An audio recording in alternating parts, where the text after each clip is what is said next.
First, God does not exist. But don't worry, what does exist is good, as opposed to evil.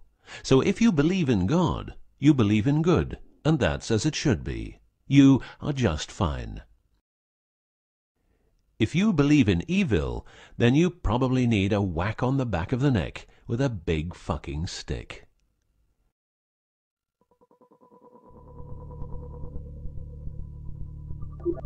Around 5000 BC, we, Homo sapiens, were genetically modified by space aliens. These aliens first landed where the river Euphrates enters the Persian Gulf. The reason is that in that area, a high concentration of what is called monatomic gold is found in the seawater, while nowadays the highest concentration is found on the islands of Hawaii.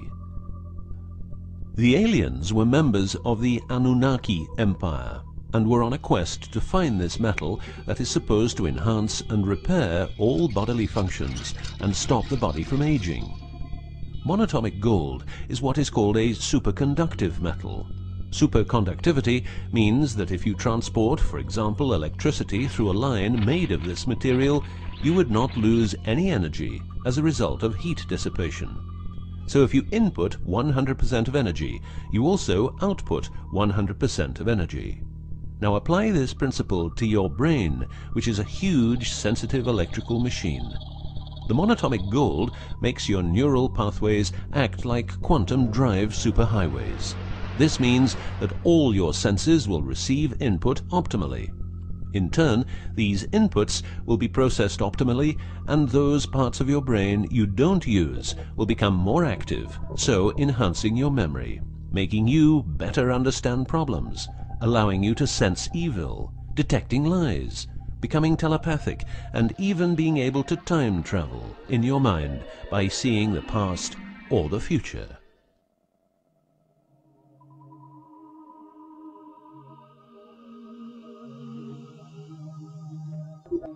So the Anunnaki, which is the name of the empire which includes races like the Saurian, or as they are called the Reptoids, the Argarians, or Nordics, because of their human looks, and the Greys from Zeta Reticula, were looking for monatomic gold. This involved enormous effort because it had to be extracted from seawater, or by processing it in such a way that the gold, usually in pairs of 8 atoms per molecule, could be separated into individual particles. In this fashion, the monatomic elements were separated from the multi-atomic cousins. In a similar way, uranium-235 is produced. For the use as intelligent slaves, the Anunnaki took a man, let's call him Adamski, and took out a part of a rib. This is because the rib is a part of the human body that can be removed without causing too much damage, and because the rib contains bone marrow, it's a perfect source for DNA. The Anunnaki modified the DNA for a better manipulation of the humans and implanted it into a woman, let's call her Mulva. Mulva then had children with Adamski, and their children were, just like Mulva, genetically modified. These humans worked for the Anunnaki, but not a lot of humans knew about the Anunnaki, and then, for some reason, the Anunnaki disappeared.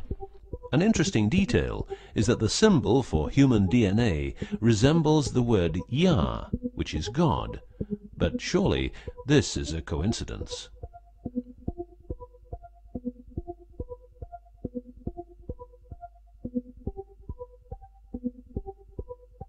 Now, some humans received part of the knowledge of the Anunnaki. The last known humans were the Jewish people who carried the Ark on their journey from Egypt to the Promised Land. Before them, the Ark was in the lands of the Sumerians, Babylonians, and Tibetans.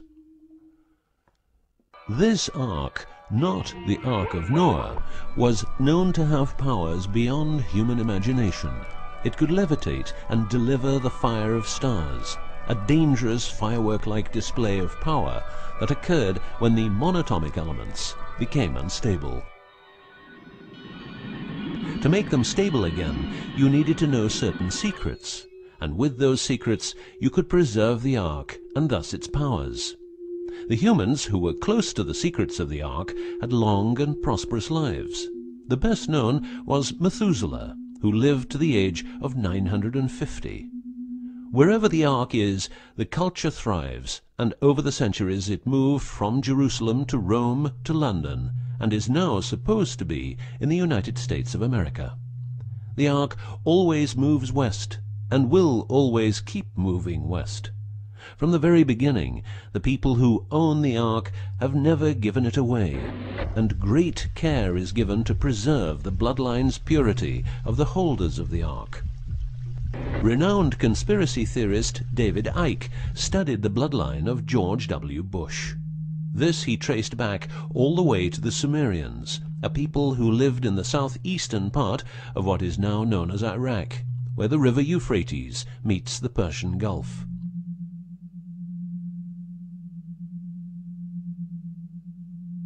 The secrets of the elements of the Ark, scientifically known as ohms, orbitally rearranged monatomic elements, are nowadays hidden by secret societies that have control over society worldwide.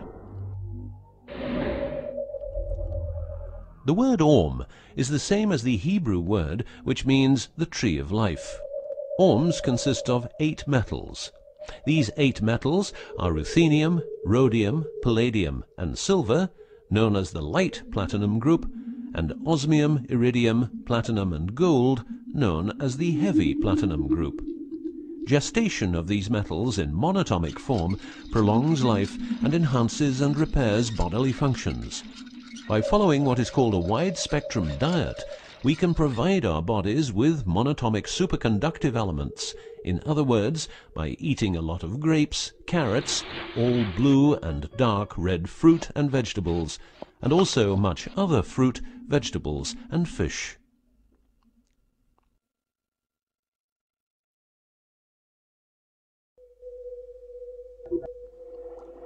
There are countless fragments of footage shot by both Russian and American astronauts, which show the vast number of lights that seem to be attracted by releases of electromagnetic energies by both the Earth and man-made objects such as satellites.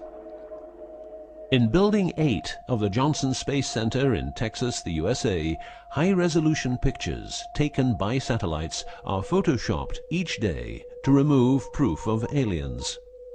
In the film The Secret NASA Transmissions, the footage, it becomes clear that astronauts have grown accustomed to these strange anomalies, and that even in 2000, an unprecedented cooperation between NASA, the Russian Space Agency, and a committee of UFO experts was formed to share knowledge on this subject.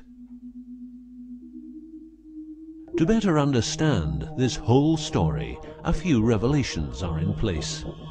Everything vibrates because atoms vibrate, and that is because the subatomic particles are in harmonic resonance, a fancy word for vibration and keeping themselves in equilibrium.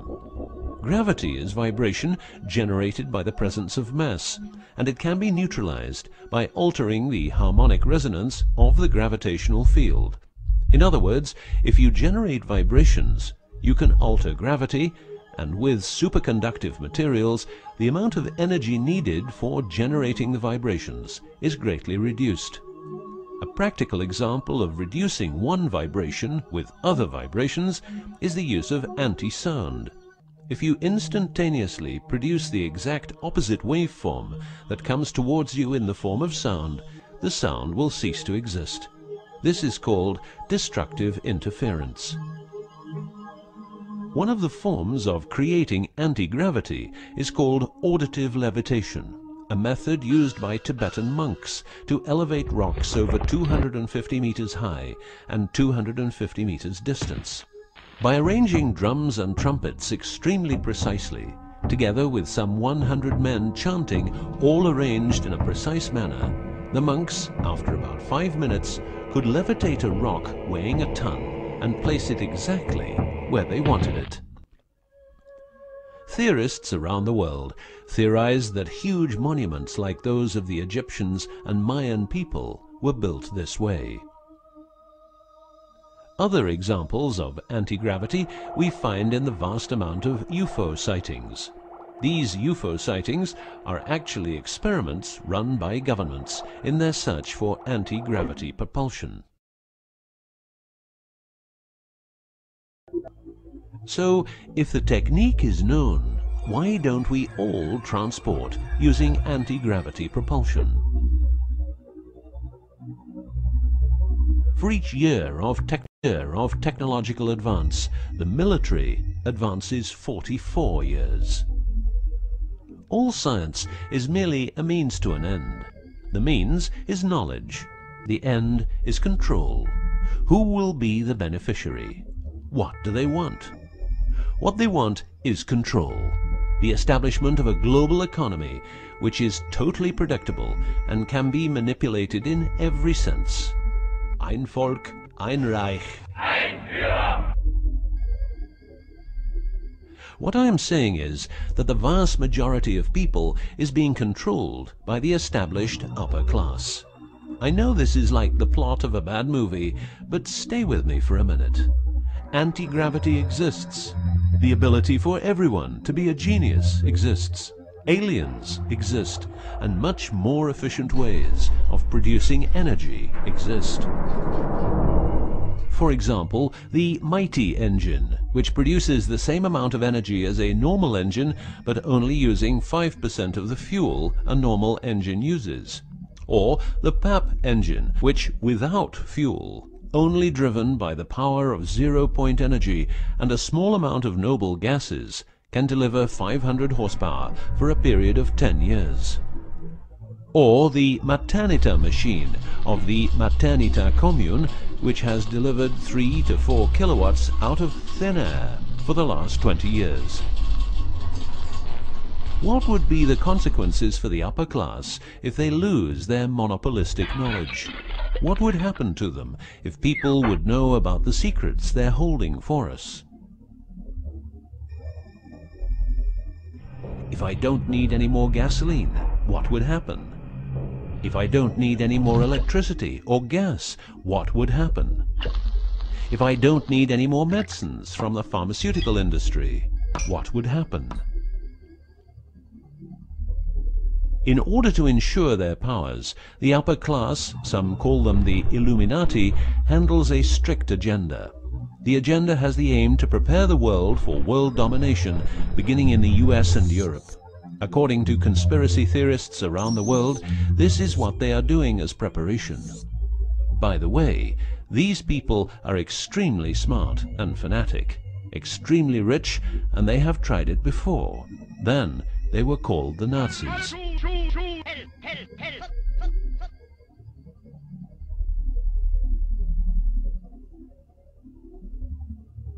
Although what you are going to see and hear sounds very peculiar, remember that a lot of people, for instance, ex-personnel of the US and UK armed forces, have been brutally murdered for making their information public.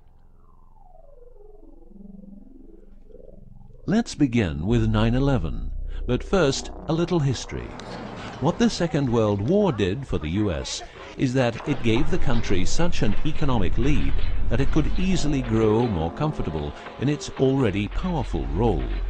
The industry of war gave everybody jobs, and therefore everybody could start consuming. Marshall aid gave Europe the economic impulse it needed. In other words, war leads to flourishing economies and leaps forward in technology. The process of transformation, even if it brings revolutionary change, is likely to be a long one, aside from some catastrophic catalyzing event like a new Pearl Harbor. These are the words of a neocon think tank whose members count people like Dick Cheney, Wolfowitz, and Donald Rumsfeld. What it says is that America needs a war to transform into its next shape, and 9/11 is our new Pearl Harbor.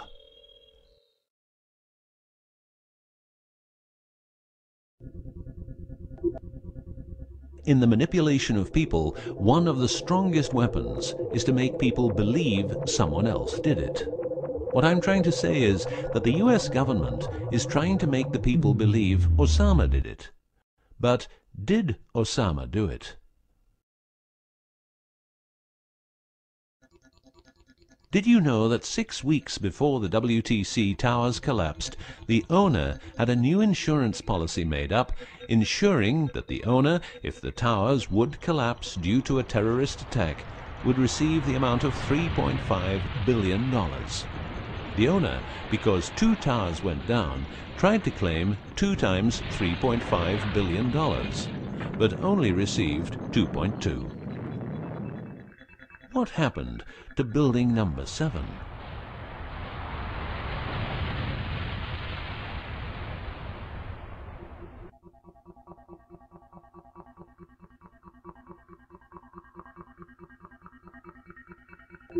In order to control people who can be a hazard to the bad guys have control of a number of tools.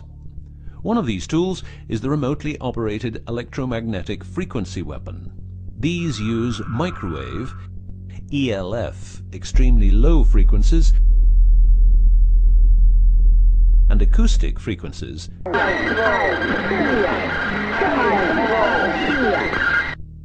to covertly attack and harass innocent citizens. The use of frequency weapons on humans for behavioral control and murder is not new.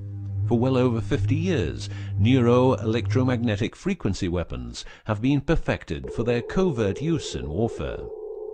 These classified, non-lethal or silent weapons, as they are known in the trade, have also been perfected by experimenting on an innocent and unsuspecting public since their early development. Directing a beam of frequencies to a human can cause a series of effects. A well-known effect is ELFs causing nausea, headaches, wild racing heart without cause, sudden violent itching in different parts of the body. A frequency weapon can look like this, or like this. Its shape depends on how frequencies have to be directed to the target. Did you know that the US Patent and Trademark Office holds a vast amount of patents for machines which can be used in direct or subliminal mind control systems? Here are a few. Method and system for altering consciousness. Superimposing method and apparatus useful for subliminal messages, subliminal message generator. Enough about the frequency weapons. Check this link to learn more.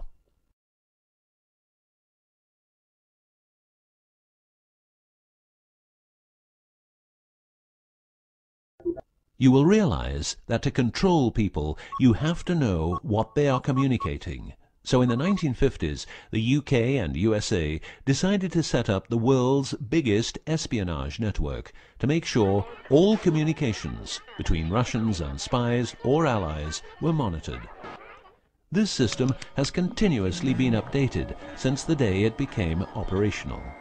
The system's name is Echelon and consists of a vast network of listening posts, extremely advanced computers, an enormous number of people, dishes, and taps. Echelon's computers capture every communication via internet, GSM, UMTS, landlines, TV and radio broadcasts, satellite communications, private, military, and diplomatic, and listens to every word. The computers work with a list of keywords, and when a message contains one or more keywords, the message is directed to a specialist who examines the message. If it is suspicious, further action may be taken. Echelon centers are around the world, but here are the best-known locations. Menwith Hill, North Yorkshire, England. HARP, Remote Mind Control Computer Center, Alaska. Pine Gap, near Alice Springs, Northern Territory, Australia. Pine Gap has a complex of radomes, a huge computer room, and about 20 support buildings. The signals analysis section of the computer room is staffed exclusively by CIA and NSA analysts. Within the USA, Australia and the UK, the NSA can plug into every telephone call and message entering, leaving or transiting the country. The NSA is also constructing a network of towers up to 500 feet high, each tower at a distance of 200 miles from each other and stretching from the east to the west of the US. The network is called GWEN, Ground Wave Emergency Network. This network transmits very low frequencies combined with ultra-high frequencies and is used in case the communication systems in the US are rendered useless because of a nuclear attack. Coincidentally, the frequencies of GWEN coincide with the frequencies being used by frequency weapons. Also coincidental is the fact that mobile telephone systems like GSM and UMTS also operate in the same frequency areas as some frequency weapons.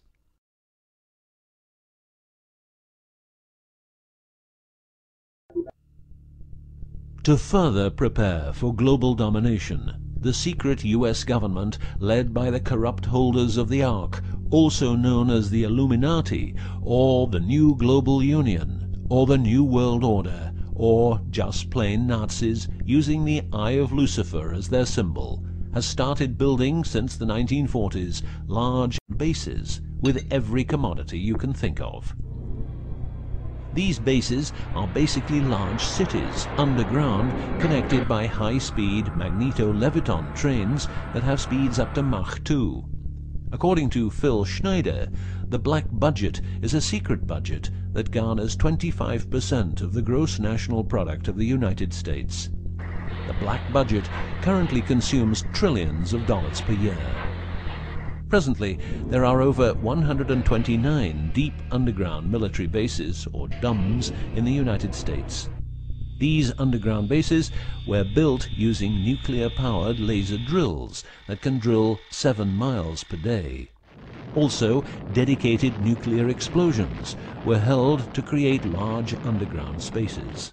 A lot of contractors work in these places, but never more than 3 to 4 weeks.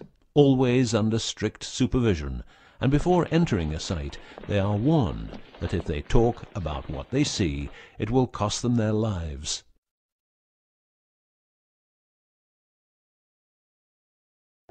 As mentioned, men are the result of a genetic modification by space aliens. These aliens have been on Earth for a long time and lived in large underground cities all over the world.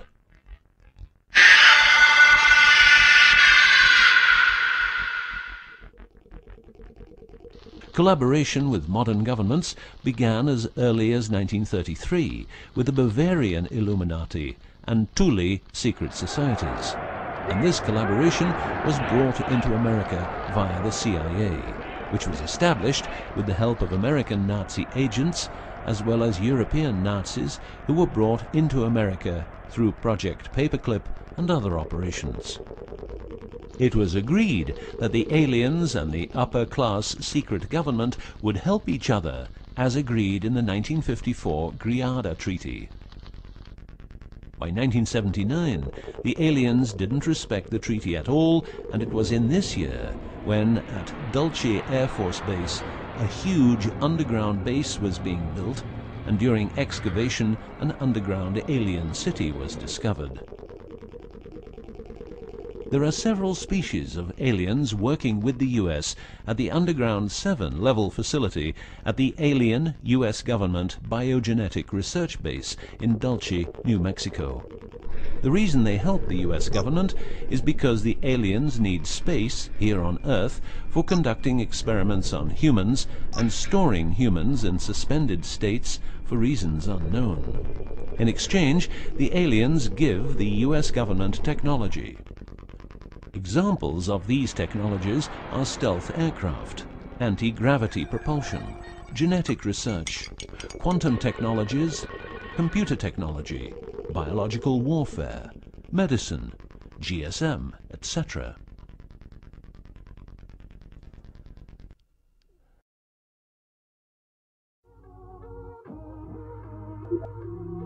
The greatest weapon the devil has is the disbelief people have in him. The devil represents evil, and those who want to dominate are the evil ones because they keep their knowledge from saving lives and improving the world. Instead, the evil ones will make the people more docile and stupid, using more tricks in order to achieve their goal, which is world and universal domination. The story of the aliens seems so unreal that, like the devil, it is subject to ignorance and ridicule, and that is its greatest weapon.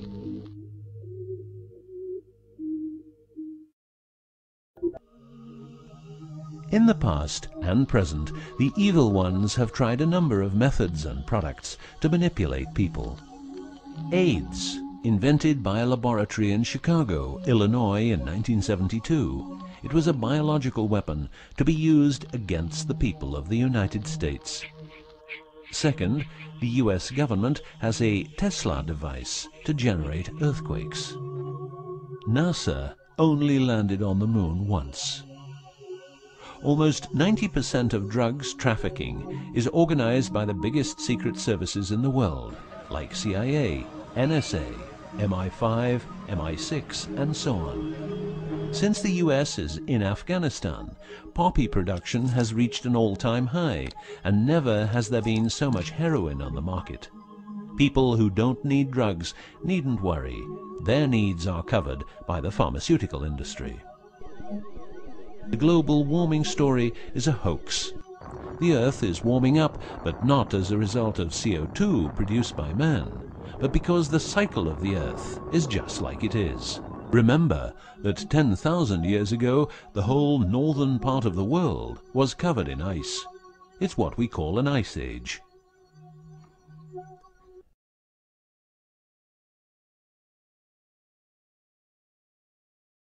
The Ark, in its recent form, started its journey in the deserts of Egypt and was carried to the Holy Land by the Jewish people. In Jerusalem, the Ark started its journey around the world heading west.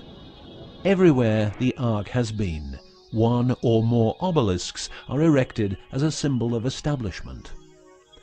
In the future, the Ark will travel to China, Russia, Iran, until it reaches Jerusalem again, which means the whole world will be under the influence of Lucifer's eye. That will be the moment the Anunnaki Empire will settle and rule Earth uncovertly.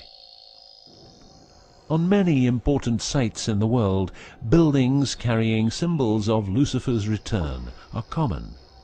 The best-known example is the Pentagon, which suggests a pentagram referring to the Jewish symbolism and the symbolism of the Ark. Another example is the Israeli High Court. It's a building with dozens of satanic and secret symbols. Like the Eye of Lucifer, an inverted cross you can walk on, its numerical anomalies. It was built in exactly 750 days. Used exactly 250,000 stones, all hand-laid, and was funded by the Rothschilds, the founders of the central banks and the World Bank.